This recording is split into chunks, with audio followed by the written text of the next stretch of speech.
Welcome to the presentation on quadratic inequalities. Before we get to quadratic inequalities, let's just start graphing some functions and interpret them, and then we'll slowly move to the inequalities. Let's say I had f of x is equal to x squared plus x minus 6. Well, if we wanted to figure out where this function intersects the x-axis, or the roots of it, we learned in our factoring quadratics that we could just set f of x is equal to 0, right? Because f of x equals 0 when you're intersecting the x-axis. So you would say x squared plus x minus 6 is equal to 0. And you just factor this quadratic. X plus 3 times x minus 2 equals 0. And you would learn that the roots of this quadratic equation, of this quadratic function, are x is equal to minus 3 and x is equal to 2. Now how would we visualize this? Well, let's draw this quadratic function. Those are my very uneven lines. So the roots are x is equal to negative 3. So this is right here. X is at minus 3, y 0. By definition, one of the roots is where f of x is equal to 0. So the y, or the f of x axis here is 0. The coordinate is 0. And this point here is 2, 0. Once again, this is the x-axis, and this is the f of x axis. And we also know that the y-intercept is minus 6. This isn't the vertex, this is the y-intercept. And that the graph is going to look something like this. Not as bumpy as what I'm drawing, which I think you get the general idea if you've ever seen a clean parabola.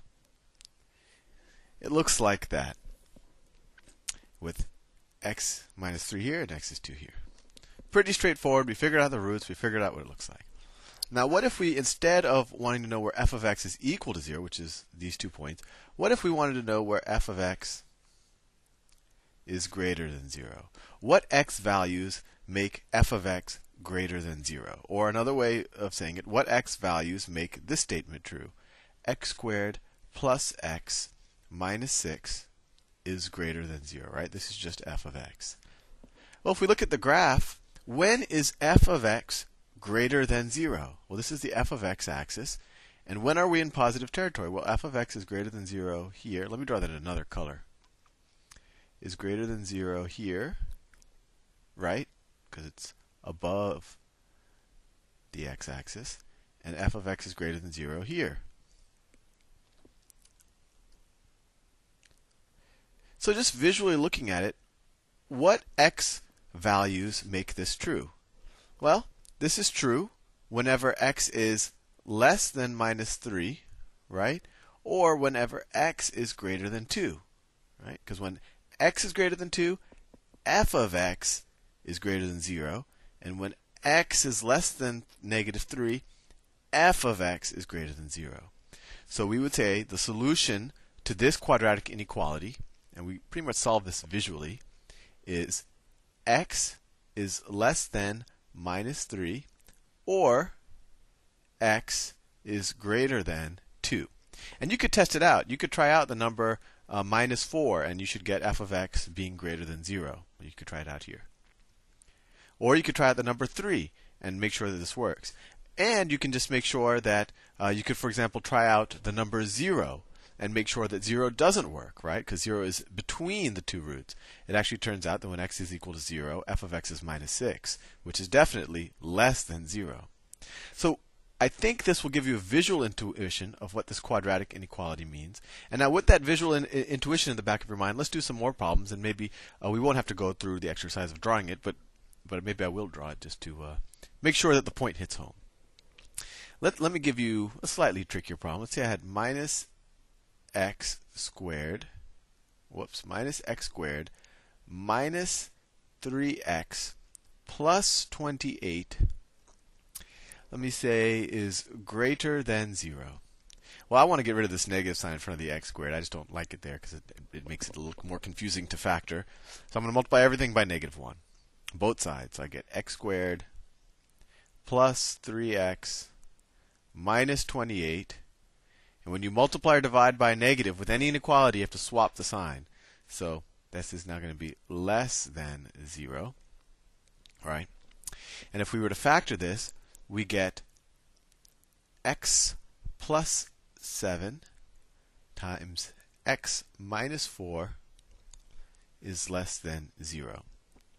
So if this was equal to 0, we would know that the two roots of this function, let's define the function f of x.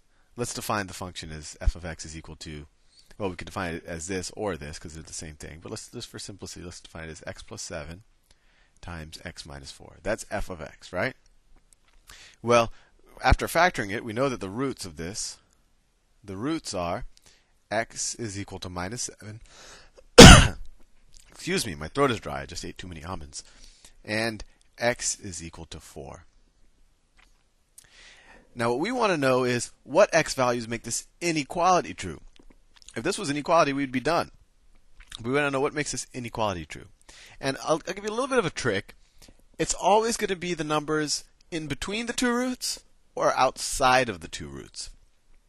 So what I do whenever I'm doing this quick on a test or something, I just test numbers that are either between the roots or outside of the two roots. So let's pick a number that's between x equals minus 7 and x equals 4.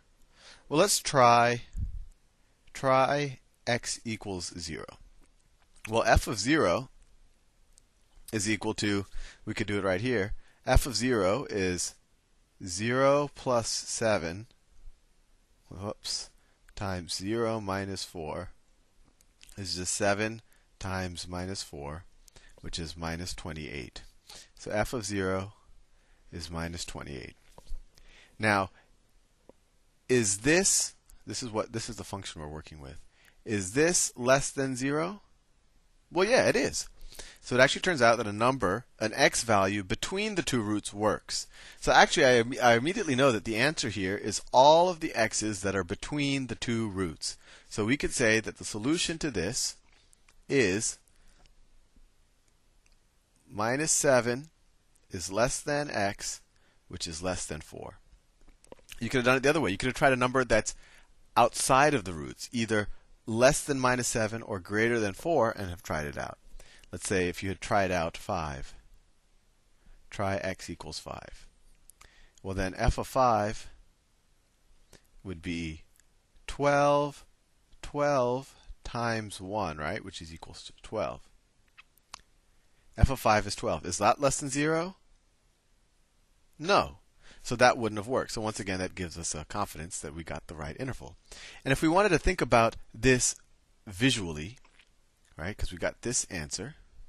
When you do it visually, it actually makes, I think, a lot of sense, but maybe I'm biased. Let me erase this real fast.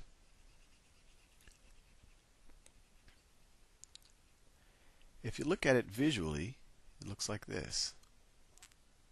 Oh, whoop, that's way too fat. Let me draw it on a skinnier pen. If you draw it visually, and this is the parabola, right? This is f of x. The roots here are minus 7, 0, and 4, 0. We're saying that for all x values between these two numbers, f of x is less than 0. And that makes sense, because when is f of x less than 0? Well, this is the graph of f of x, right? This is f of x. And when is f of x less than 0? Right here. So what x values give us that? Well, the x values that give us that are right here. I hope I'm not confusing you too much with these visual graphs. And you're probably saying, well, Sal, how do I know I don't include zeros? Well, you could try it out, but how come I don't include the roots? Well, at the roots, f of x is equal to 0. So if this was less than or equal to 0, then the answer would be negative 7 is less than or equal to x is less than or equal to 4. I hope that gives you a sense. You pretty much just have to try a number in between the roots and try a number outside of the roots, and that tells you what interval will make the inequality true. I'll see you in the next presentation.